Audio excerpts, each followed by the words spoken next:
একটি বিষয়।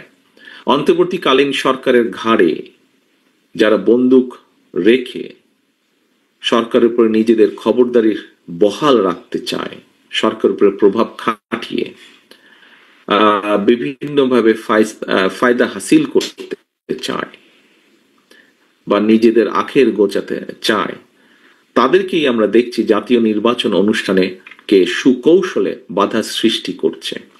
এটি এখন কথাটি আস্তে আস্তে বিভিন্ন জায়গা থেকে সামনে আসছে কথাটা।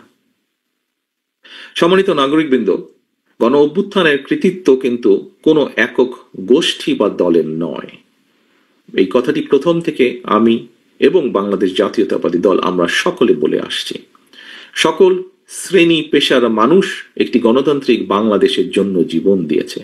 অধিকাররা মানুষ নিজেদের অধিকার প্রতিষ্ঠার জন্যই গণ অভ্যুত্থানে অংশ নিয়েছিলেন।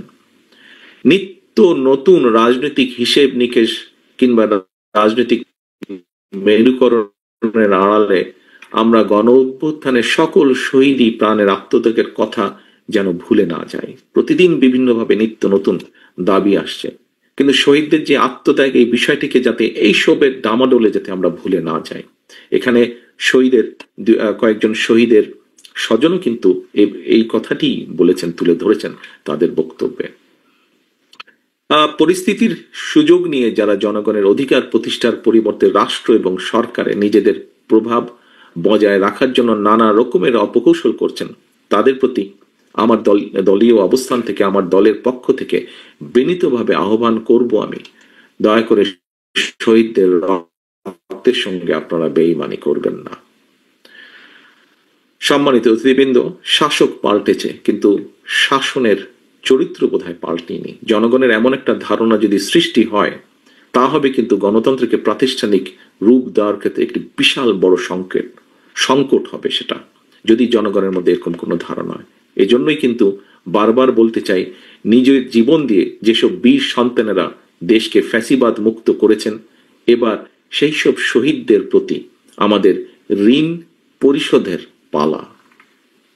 সম্মানিত উপস্থিতিবৃন্দ, 1971 সালে স্বাধীনতা অর্জনের যুদ্ধে শহীদ, 2024 সালে স্বাধীনতা রক্ষার যুদ্ধে শহীদ, কিংবা 71 থেকে আজ পর্যন্ত বিভিন্ন সময় গণতন্ত্র প্রতিষ্ঠার আন্দোলনের শহীদ, এই শহীদগণ রাষ্ট্রীয়ভাবে গ্রহণীয়, স্মরণীয়, বরণীয়।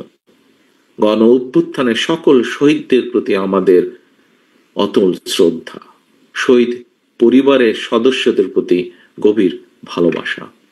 সম্মানিত অতিথিবৃন্দ, উপস্থিতিবৃন্দ, জনগণের রায় বিএনপি রাষ্ট্র পরিচালনার সুযোগ পেলে বিভিন্ন রাষ্ট্রীয় স্থাপনা এবং প্রতিষ্ঠানের নামকরণ শহীদদের নামে করার পরিকল্পনা আমাদের রয়েছে।